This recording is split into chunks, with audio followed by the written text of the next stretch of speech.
Hi, folks. This is Dr. DiBiase, and this is our unit on literacies and their sponsors. And I'm going to be giving you a quick unit overview. So, what I'll be doing today is sort of outlining some of the big questions we're going to be asking and some of our major goals for the unit to get us started thinking about the issues that we'll be talking about.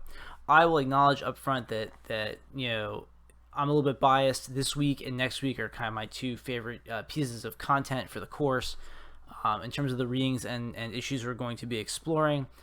So bear with my enthusiasm as we make our way through it.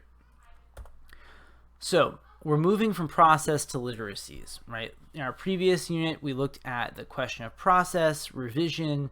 As part of your major projects, you had an opportunity to at least think about a very recent writing process that you engaged in. We talked about Lamott and the idea that all writers benefit from taking a process approach to their work. We looked at some other readings, including ones by Nancy Summers and Mike Rose, that talked about different ways to approach the writing process and ways to grow in that process. And now we're going to be moving on out of the context of process and moving into the context of literacies. So what does that mean? Well, if we think about process, right, our process comes from somewhere. Through some way, shape, or form, we arrived at the relationship to writing that we have. And so we might talk about composing as one kind of a broader literacy practice. And one of the things that we can begin to ask is, again, where do those processes come from? And that's a small question we're going to be talking about, but it's part of the bigger question, right?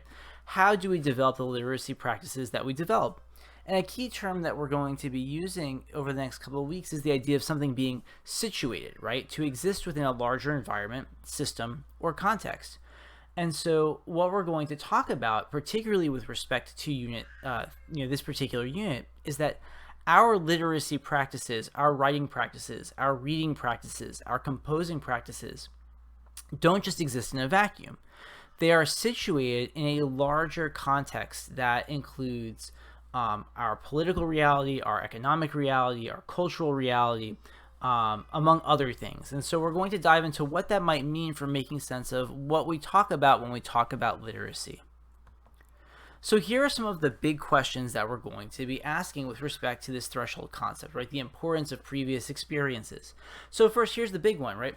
What is literacy, right? How do we define what it means to be a literate individual or to possess literacy? Assuming literacy is something that one can actually possess, right? Is literacy singular, right? Is there a single kind of literacy? And I'll give you a spoiler alert here. No, it's not, right? We're going to talk about how literacy can take various shapes and how that there are different kinds of literacies that we acquire and participate in. How do definitions of literacy change over time? So one of the things that I'm going to be asking you to do to kick off this week is in your group discussions to think about what does it mean at this present moment to be a literate individual, right? What makes someone literate, or what are the qualities that would lead someone to be recognized by another person as being a literate individual? And we'll think about how our conception of that shifts over the course of this week and even next week. We'll think about how do we gain access to literacy or literacies, right? How does one come into being a literate individual, right? What are the things that shape your ability to cultivate the sets of practices that mark one as being literate? What are the broader social, political, cultural, and economic factors that determine the value of a given literacy? This is going to be really important in the context of our very first major reading of this unit that you'll kind of kick off tomorrow with, and maybe even get started with today, but Deborah Brandt's piece on the sponsors of literacy that we can find in Writing About Writing is really critical in terms of asking the question of why are some literacies valued more than others? What are the factors that shape those values? And as I have in the next bullet point, how do those values shift over time and why? So, this is a really simple example, but when I was in, elementary school, we learned how to write in cursive, and my handwriting is terrible, like really, really, really bad. And I would get, poor grades for handwriting, relatively consistently. that is not a skill that has much value right now, right? Like my typing is quite good. I'm a pretty good typer. I don't handwrite very frequently, and in my school, my daughter's kindergarten classes, they're certainly not talking about cursive, but they are talking about how to use a keyboard, right? So certain literacy skills, are given different values over time. And if we can talk about different literacies, carrying different values, then we can ask the question, who benefits from valuing certain literacies over others, and who is harmed, or what communities benefit and what communities are harmed.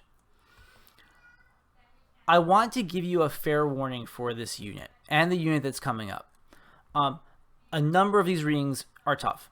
I want you to stick with them. I know that you can handle them if you give yourself sufficient time. As we have kind of talked about, right, they're not necessarily going to be written with an undergraduate, first-year undergraduate student in mind. Many of these were published for audiences of other scholars, and so they assume a certain level of base knowledge that you may not have coming into the text. In my videos for the various readings we're going to be looking at, I'm going to be doing my best to provide some of the context that you might need in order to get the most out of that reading before you dive into it. A number of the readings that we're going to look at are going to call into question some of the assumptions that you might have about how literacy works or what literacy is.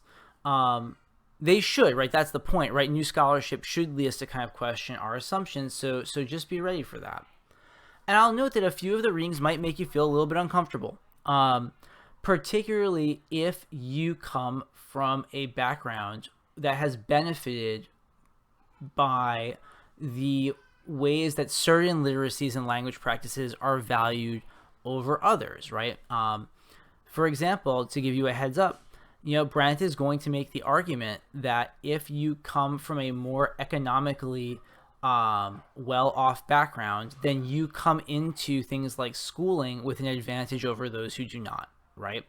And not because of anything that you personally did, right? So if you are if you are a quote-unquote good writer or you have strong language practices, that is as much a factor of that is as much a result of maybe your own ability or work ethic as it is the fact of the happenstance of your birth and the situation you were sort of born into, or the culture you were born into, or the community that you were born into. And at least one or two of the readings that we engage in are going to propose some ideas about literacy that might strike you as radical or impossible, or at least impractical, right? They might propose solutions to some of the issues that are caused by how we value certain literacies, and you might look at their solutions and say that might not be doable. That may be a fair point, and that's gonna be something that we're going to dive into as we look at those readings. So as I'm saying here, right, the readings might be tough. Welcome to college. I know you can do this, so I'll be here to help out, and let's move along. So what are our main goals? Well, aside from trying to answer the big questions that we just talked about, we're going to finish our revising of Major Project 1 and successfully complete it.